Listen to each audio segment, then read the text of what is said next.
আজকে মোছালা মাছ রান্না করলো। এই মোছালা মাছটা আসলে কি তাই আজকে আপনাদের দেখাবো। তো এইদিকে বাবা আজকে সকাল সকাল বাজার নিয়ে এসেছে, কি কি নিয়ে এসেছে আমি দেখাতে পারিনি। আর এইদিকে যে শাক এনেছে সাথে, তা আজকে শাক ভাজি করবে, কলমি শাক ভাজি। মা এখানে কলমি শাকটাকে খুব ভালো করে ধুয়ে নিচ্ছে। মা আবার অনেকবার না ধুলে মার কাছে এটা ভালোই লাগে না, তো মা বারবার শাকগুলো ধুয়ে নিচ্ছিল। তো এখানে শাকগুলো আগে ধুয়ে তারপর কেটে ছোট করে নিবে। তো এই পর্যায়ে শাকগুলো কাটা হয়ে গেলে শাকটা ভাজি করে নিব। আর এইদিকে তো চুলায় আগে থেকে ডালটা বসানো হয়ে গিয়েছিল, তো ডালটা ফুটে এসেছে। তো সে পর্যায়ে ডালের মধ্যে হলুদ দিয়ে দিয়েছে, কাঁচামরিচ দিয়ে দিয়েছে। এরপর মা ডালটাকে খুব সুন্দরভাবে ঘুটে দিচ্ছে। দেখেন ঘুটার কি টেকনিক, আসলে এটা একটা আর্ট বললেও চলে, সবাই কিন্তু এভাবে পারে। আরেকটা জিনিস, আসলে ডালের কিন্তু আসল মজা এই ঘুটার মধ্যে।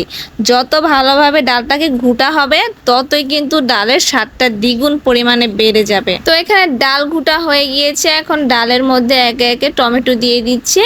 তো আজকে ডালটা রান্না করবে আম আর টমেটো দিয়ে, এখানে আমি আমটা দেখাতে পারিনি যখন দিয়েছিল। আর এখানে ফোড়ন দিচ্ছে হলো সরিষা ফোড়ন, যেহেতু আম আর টমেটো দিয়েছে তো সে পর্যায়ে আমরা পেঁয়াজটা ফোড়ন দিই না, আমরা সরিষা ফোড়ন দিয়ে রান্না করতে স্বাচ্ছন্দ্য বোধ করি। এভাবে খেলে বেশি ভালো লাগে আমাদের কাছে। তো যাই হোক, এখানে ডালটা ফোড়ন দেওয়া হয়ে গিয়েছে, লবণ একটু কম হয়েছিল তার জন্য দিয়ে দিয়েছি। এখানে ডাল ফোড়ন দেওয়া শেষ, ডাল আবার একটা বলকা নিয়ে নিয়েছি।